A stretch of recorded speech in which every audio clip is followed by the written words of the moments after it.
got it. High school, year before, we played 35 games, max, right? Week in between, spaced out, plenty of time to rest. In the NBA, it's back to back to back to back to back to back to back. I didn't have the legs. So you look at the shot, every shot was online, but every shot was short.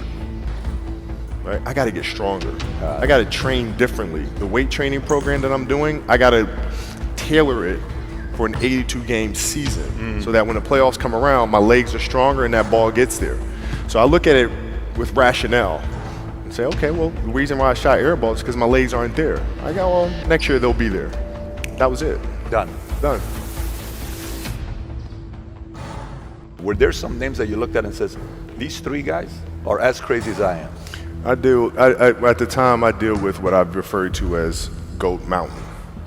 I went to Goat Mountain, and I talked to Magic, Michael, Bird, Keem Olajuwon, Jerry West, Oscar Robinson, Bill Russell. So I would talk to them. What did you do? What were your experiences? Michael in particular, he's become my big brother. He's been my big brother since I first came in the league. And what was that process like? So I went to them and started understanding the ins and outs of the game and how they approach things and their level of detail and obsessiveness, and that's what I did. The players that had that passion but weren't willing to commit their entire lives to doing that, right? It's a choice. Right? You have other things, you have family, you have all these other things that you have to do. The game can't really be your number one priority. And so I was looking at that like, man, this is gonna be fun.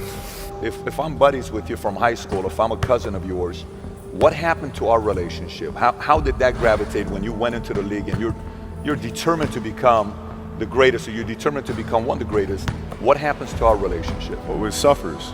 It does suffer. Oh yeah. Okay. Yeah. And you understood that. You were okay with that. Well, yeah. And the people that love you, like friends and family, like they know that about you. Got it. So they let you be you. And when you reconvene, you pick back up where you left off.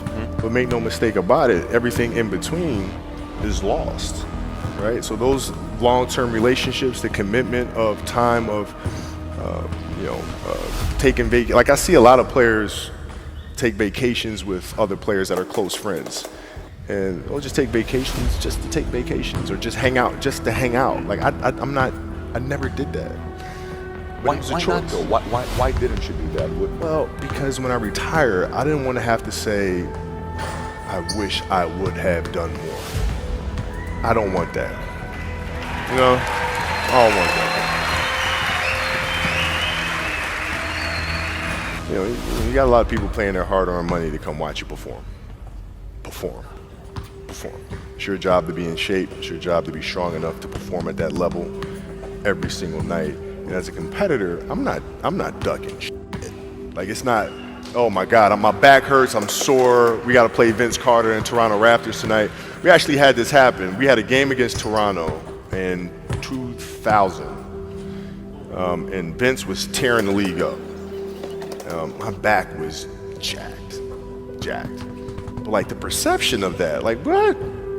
Kobe's missing the game against Toronto, Vince Carter, because my back was really spasming. But people will be like, what? Oh, he's ducking Vince. Excuse me? No, I don't think so. So I would be in the layup line like, okay, there's a lot of days where you can rest and recover. Today ain't one of them. Your back can bother you any other day. That shit ain't bothering me today. He gonna have to see me today. Yeah. Oh man. Yeah. If you're looking at a big investments you got to make, what is the decision-making process there? Do you call? Is there first you do your own research? You take this much time. You call an advisor. Is there a system you follow? It's pretty simple for me. It's do you understand the business? Is it a business that you can help in some form or fashion? What are the barriers of entry to that business? And then the entrepreneurs themselves, the company itself, right? Do they have a culture that you believe is sustainable? Are these leaders people that you believe in? Are they people that are obsessives? And in turn, have they created a culture of obsessiveness? So I tend to look at those 4 factors, and that's it. That's big right there, by the way. I don't know if you guys caught that right there. That's pretty massive right there. Same determination. What's your current work schedule look like today? It's different because I personally am not writing every word of the novels. I am not animating the films.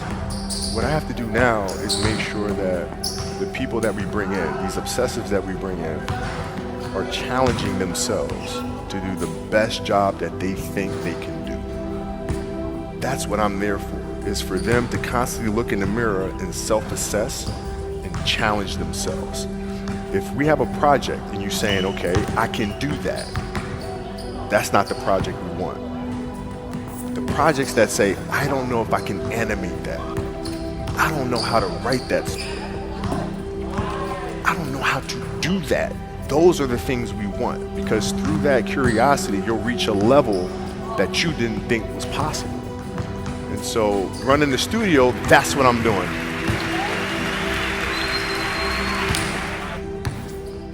You're playing against the Golden State Warriors. Score is 107-109. You guys are close to getting into the playoffs. You know exactly what happens in the game. You go up, you're about to take your shot, and then all of a sudden, boom, Achilles happens, right? He went and hit the free throws, and then you walked off the stage. Yeah. And you got the surgery done.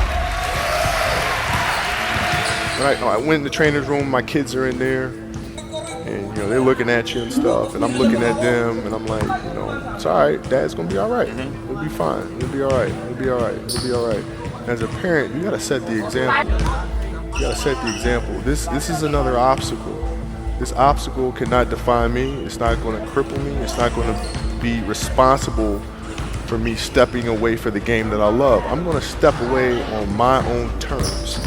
And that's when the decision was made that, you know what? I'm doing it. I'm doing it. You're a freaking beast, bro. Hey.